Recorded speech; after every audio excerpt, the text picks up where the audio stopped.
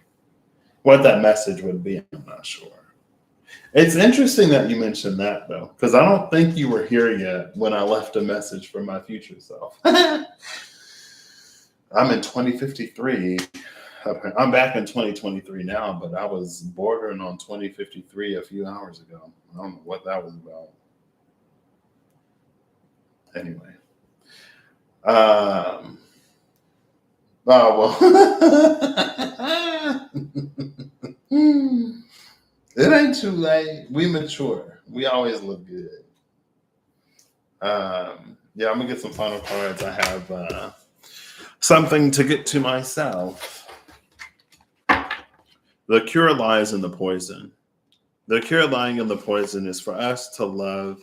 And that's one of the things, too. It's like when we learn to love ourselves unconditionally, including our flaws, then they no longer, it's like it makes it more difficult for people to weaponize things about us against us and to cause us to behave uncharacteristically or to do whatever. It's like we don't play the characters that they try to make us in their worlds to make them feel better or safer or more in control of whatever.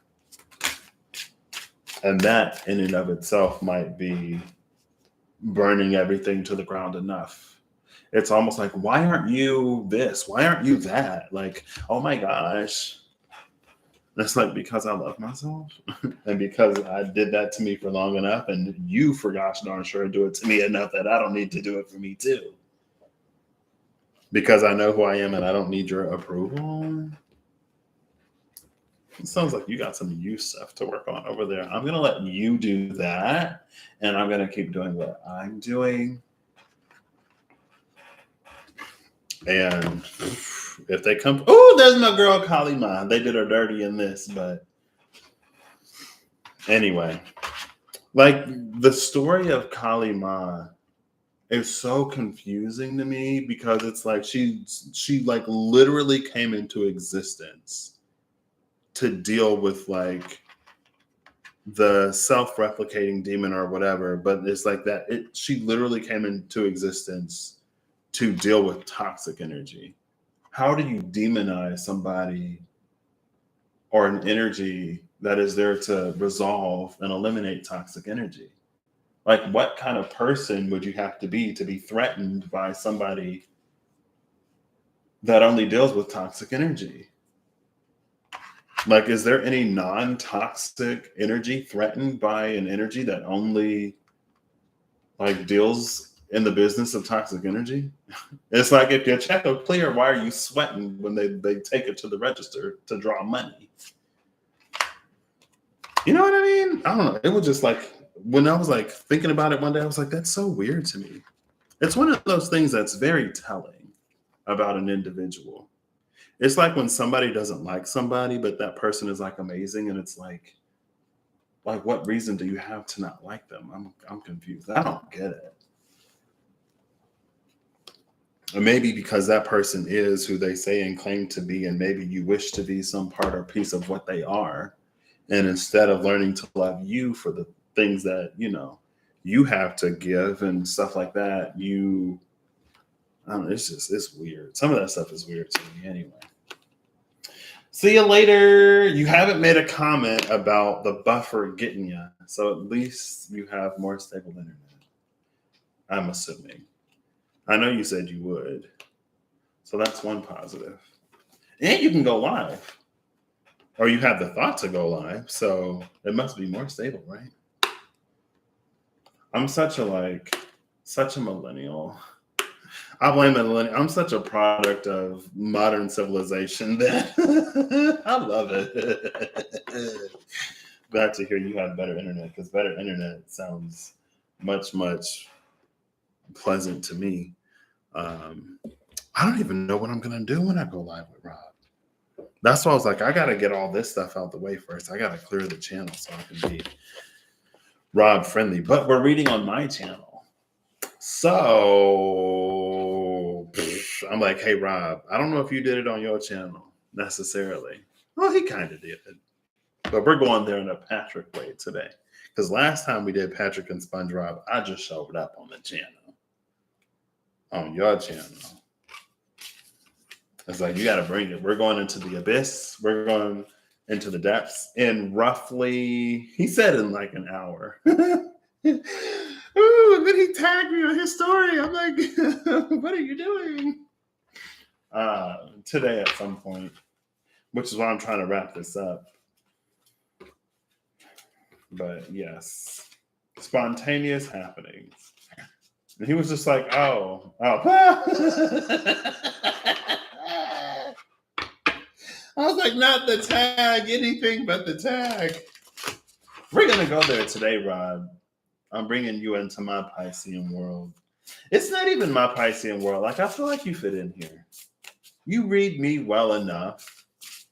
And you read me well enough. You can tap into it well enough. Welcome.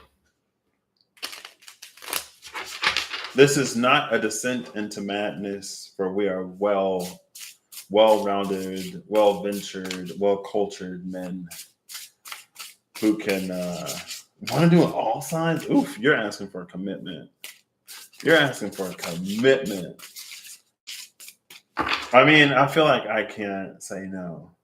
So, hola, Luciana. Oh, girl. Oof. I'm already shook. I remember we read for you, Elaine. I actually thought about that reading not too long ago. Maybe it was because I had that. It was a message of like, you're pretty much doing good. Just like, keep doing it. There's nothing really for you to do. And you got one of those in Patrick and SpongeBob. So, who is this? Aw, the sun came out. I didn't even notice it. I feel like Zaffin is ecstatic. Because what is more fiery than the sun? Oof. Makes one rich, smart, and well-spoken. See, I told you it's not a descent into madness because we're already crazy. Sorry. Because we are, well, what did I say? Well-cultured, well-explored gentlemen. So, oh gosh.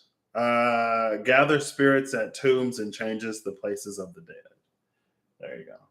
Don't mind me. Just a little sleep deprived. Astaroth, Justice at the bottom of the deck still. I didn't even catch that. Whoa, hold up. Oh, it's because it was Astaroth and the Demon Tarot. I was like, did I literally not just see Astaroth? This is different than what I just read. Justice. That's what I was talking about. In this deck. Ouch. You gotta hit me on the third eye. And then the Queen of Wands Paimon under that. Where'd you go? Justice just fell into the void, smacked me on the third eye, and hit the ground. I was literally talking about, yeah, that's Justice energy. But the sun in Justice, that's Libra season energy, Loki, a little bit. All right, well, Patrick and SpongeBob isn't necessarily happening just yet. I think, do you still have Zoom? There are some things that I can do to make a live go live. I wish they had the live together function on desktop YouTube, because I have it on mobile. That's interesting. Hold up, wait. I read Leo season yesterday before I went to work, and there was the energy of the invisible shadow.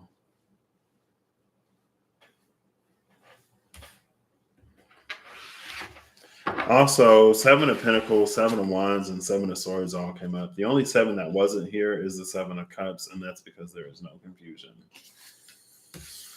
Not now. You have the Diablo Tarot too, don't you, Rob? Do you still have the Diablo Tarot? You're a Libra energy. Oh, snap. We got another Libra. I know Holly's a Libra.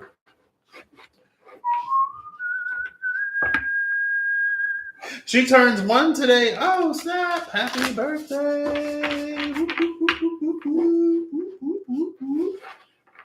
She is a Leo. I think I'm kind of done. I don't know what we're going to do. You said we're doing all 12 signs? Oof. Oof. I'm a little scared. My stomach is starting to do like flips and it's in knots. I'm getting nervous. Oof. It's fine. It's a lot of pressure. Hosting the Rob Kenobi, formerly Rob Odinson, formerly Rob's Tarot, or more formerly Rob's Tarot, still Sir Professor Norplow Odinson of the North. Or of the North, like what? See, it was fine because it wasn't planned. It was impromptu. Like, Rob was like, who wants to show up? And I was like, oh, I'll show up. Why not? This is planned. I literally just told my other friend, I was like, I'm not a good planner. I was like, I'm not a great planner. I just show up. I'm like, hey, like, let's go with the flow, you know? All right, Diablo Tarot. One card to finish it out. Oof. I feel like I gotta grab water. My stomach is starting to burn. I'm nervous. I'm scared.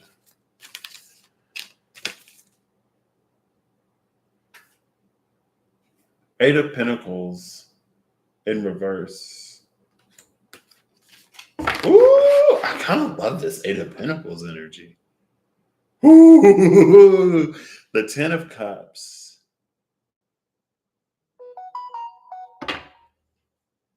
This Eight of Pentacles, I'm looking at the torn pages. This is like, it's given me so much like, this is my story energy. This is my story, and I'm not going to let you or them or anybody else tell it anymore.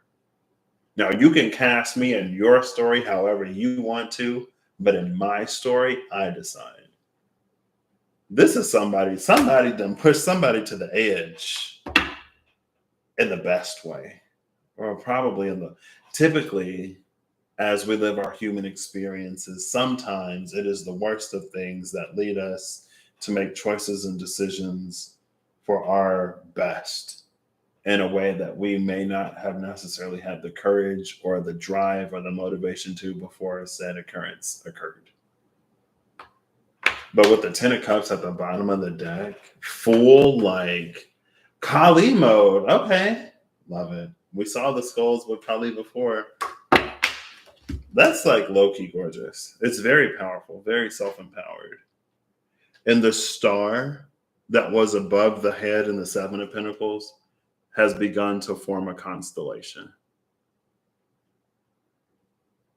Other stars are getting involved. And it's connecting. It's a network of stars. Oof. Hey, welcome. Hello. This is a lot. Oof.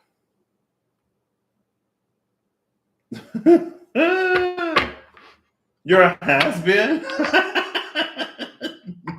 No. You're not a has-been. You are and always will be. That's what you are. So it doesn't matter if you are or if you're not, because you always will be. And that is who you are. Okay. This is already overwhelming. I don't think I'm rested enough for this. I didn't prepare for this. I'm not prepared for this. I can't back out now, can I? Is it too late for me to call in sick?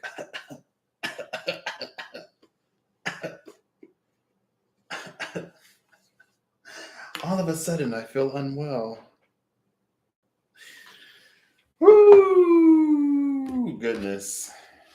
All right, you know, it's fine. I'm up for it. Hold on, wait. You just made coffee and you're all amped up.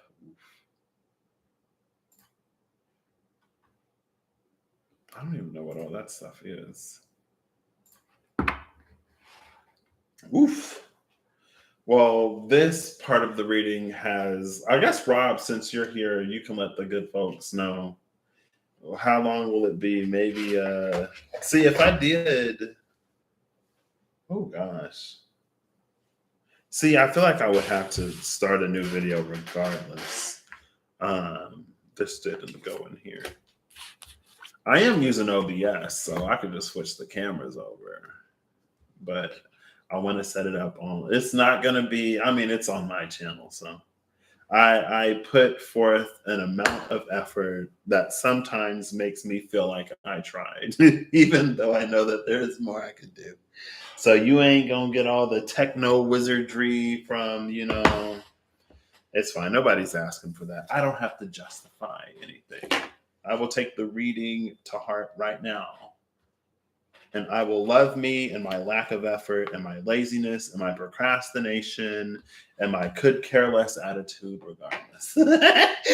I'm kidding. Whew. Okay. Hello, people. Welcome to my channel. I'm a guy, just a dude, who likes paper and ink and whimsy.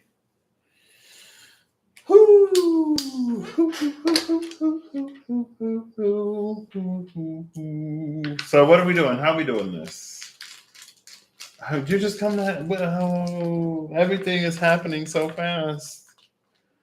I did not expect this. I don't expect many things in life, but I have learned in life to continue going with the flow and to show up and do all kinds of other stuff. And things have been wild. Things have been low-key kind of crazy. Things have been manageably crazy because I don't think about. I stick to my muggle. And every now and then something will come through the door, and then I get back on my muggle grind. I'm on the muggle grind. There are things that I want to achieve in my career. Spirituality be darned. I'm kidding. There is no separation. Not when you are me. So anyway, we're finally done. Emily said something.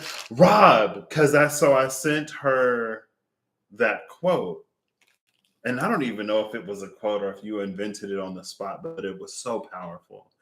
Because I was telling my journey buddy about something. I forget what it was. And because I sent her that it's about, I've saved it. It's about I don't remember if it was doors rather than lamenting windows that were closing. It's like being grateful for doors that are opening rather than lamenting windows that are closing. I'm going to search lament because that's a word that only entered my vocabulary recently. Going through the door that opens rather than lamenting the window that's shut was the exact quote. And then I was saying something to her, and she was like, oh, well, it sounds like you could go through the door that's opening rather than lamenting the window that's shut. And I was like, don't you use that quote against me. Don't you use expedition against me, Holly. How dare you? See, this is why I'm never going to have a word for the year ever again. Because I'm going to tap into the energy of, and it doesn't even necessarily super consciously happen. But my journey buddy will be like,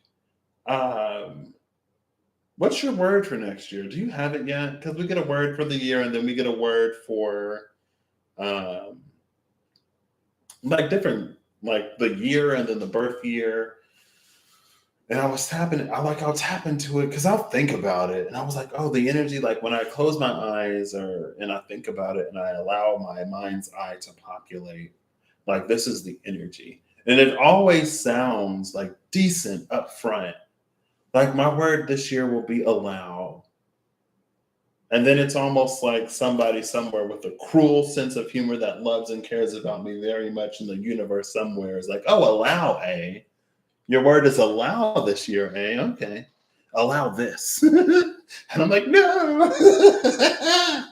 Woo. That's why I'm like, that's why I don't pull cards for the year anymore.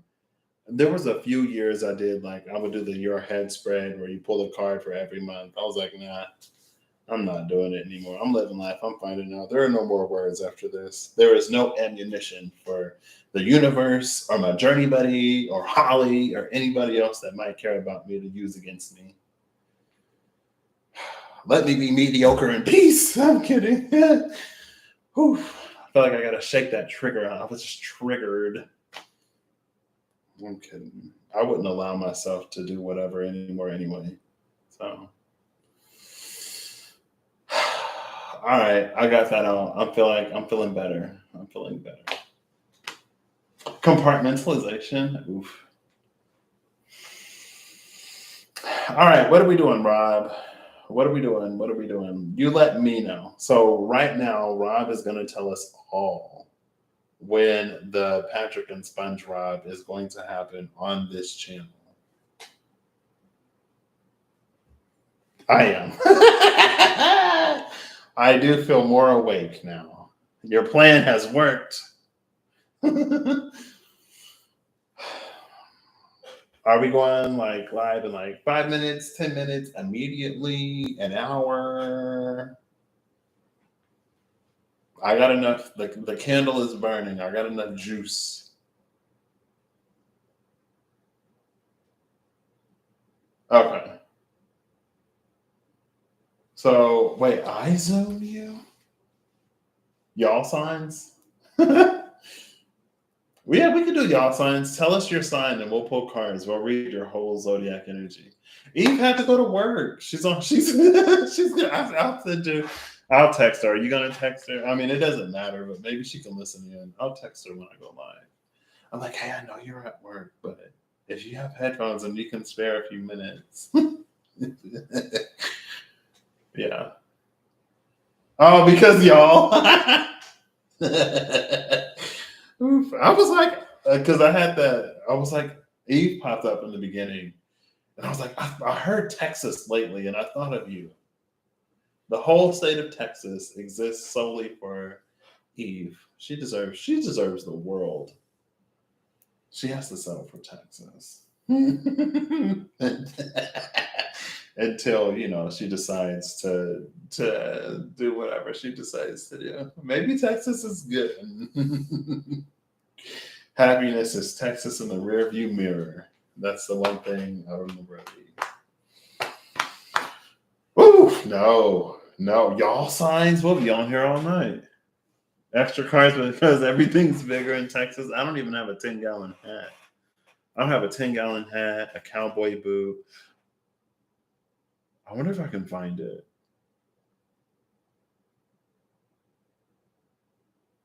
Give me 1 second. I'll be right back. There is something that I do have, and I don't think it's in here. But I know I've seen it recently. I feel like I know exactly where it is, but I probably don't.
All right, I'm going to check one more place.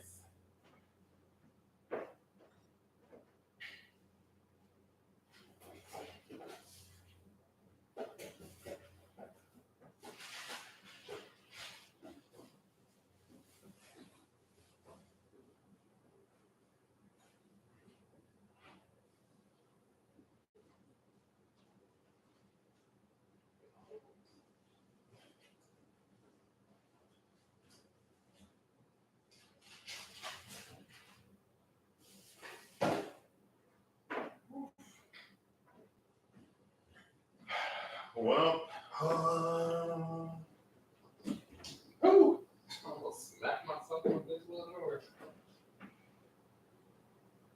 Are you in here?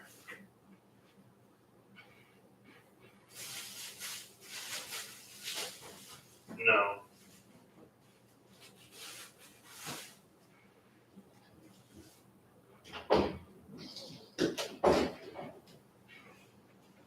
Okay. Well, it has become a surprise that I do not want to spoil. Oh, that's so very unfortunate. I have no reason to have the thing that I have. I don't remember why I have it, but I have it. Okay. So looks like you're on it.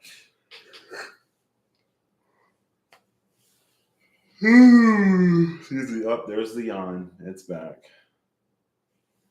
I will grab. Wait, what's a Texas? I have tequila. Is that Texas?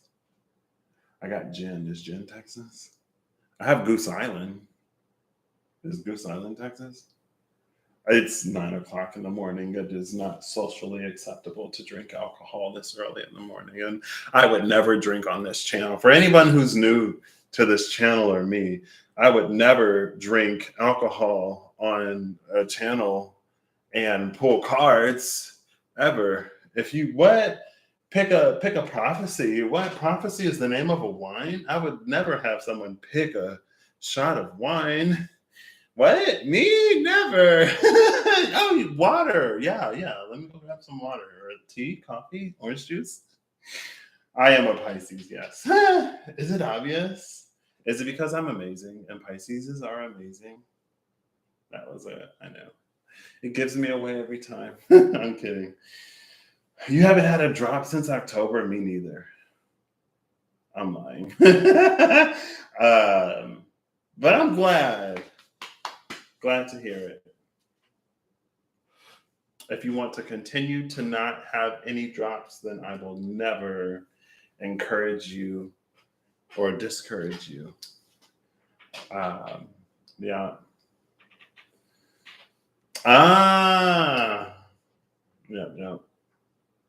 Pisces moons, honestly, like I'm a Pisces sun, but my moon is in Taurus.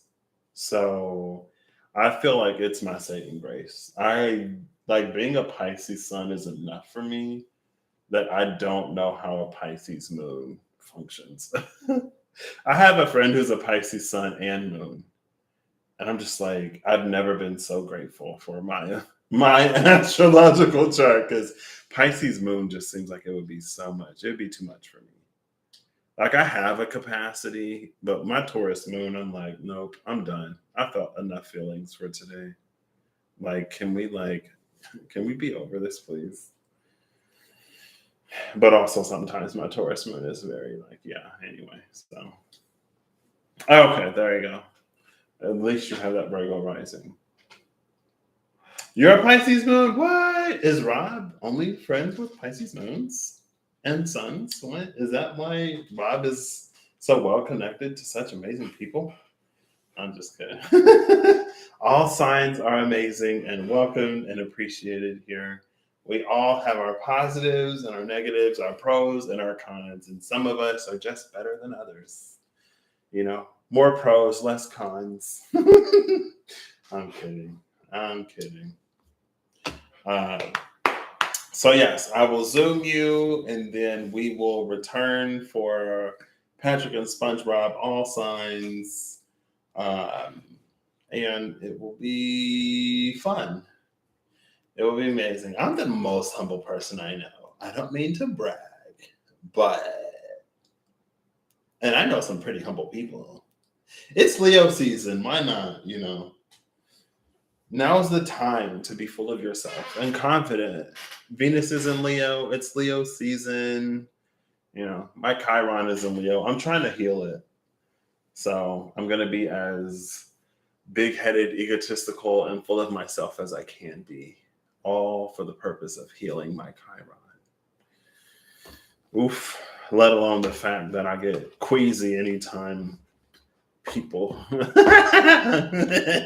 I'm kidding. All right. Okay. So I hope you all have an amazing whenever you see this. I hope you're acting in alignment to make all that you wish to experience your reality. I hope that whatever you need along your path, journey, and way you find. And I hope that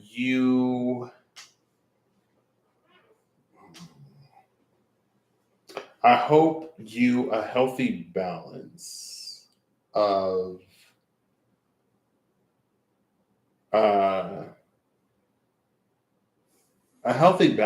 like, it's very like, I hope you can be level-headed and not necessarily super stereotypically egotistical, but also at the same time that whatever is for you to come into in your life,